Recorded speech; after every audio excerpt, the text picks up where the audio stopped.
En la antigüedad, los apellidos no existían. Tomemos de ejemplo la Biblia. A los personajes, tanto del Antiguo y Nuevo Testamento, se les conocía por su nombre: Abraham, Moisés, Pedro, Juan, Jesús, etc.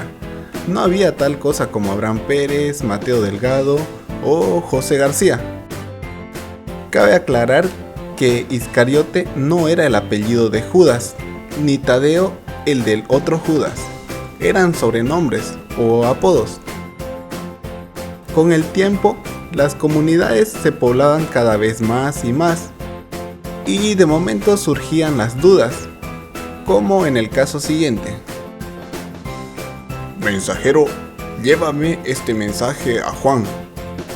¿A cuál Juan? Pues a Juan, el del valle. Explicaba para poder distinguirlo del otro Juan, el del monte. En este caso, los apellidos del valle y del monte, que son tan comunes hoy en día, surgieron como resultado del lugar donde vivían estas personas. Estos son los apellidos topónimos, porque la toponimia estudia la procedencia de los nombres propios de un lugar. En esa misma categoría están los apellidos Arroyo, Canales, Costa, Cuevas, Peña, Prado, Rivera, que hacen referencia a algún accidente geográfico. Y también Ávila, Burgos, Madrid, Toledo, que provienen de una ciudad en España.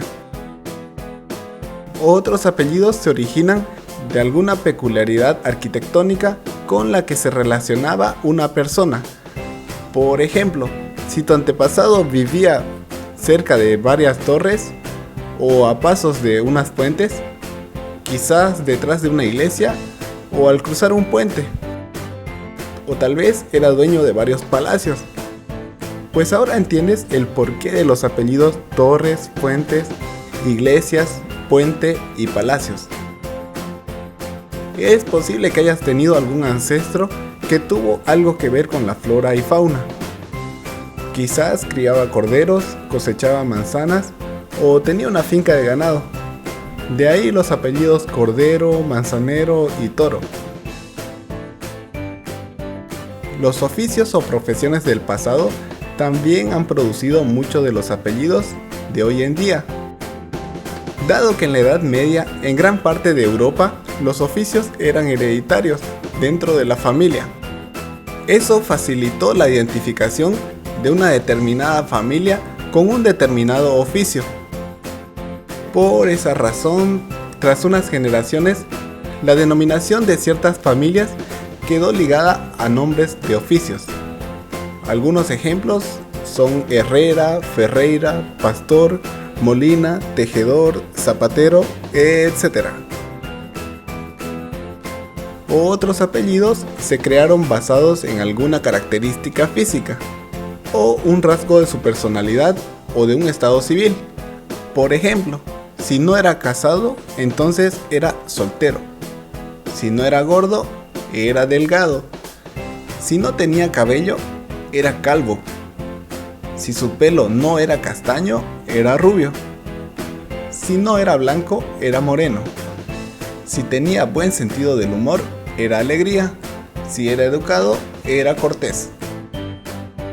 También existen apellidos derivados de nombre de personas, y estos son los que más abundan en Latinoamérica, los apellidos que terminan en "es", como Rodríguez, Martínez, Jiménez, González y entre muchos otros.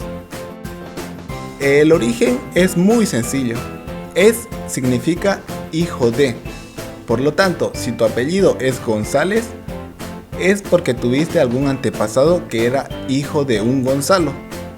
De la misma manera, Rodríguez era hijo de Rodrigo, Martínez de Martín, Jiménez de Jimeno, Sánchez de Sancho, Álvarez de Álvaro, Velázquez de Velasco, y así por el estilo.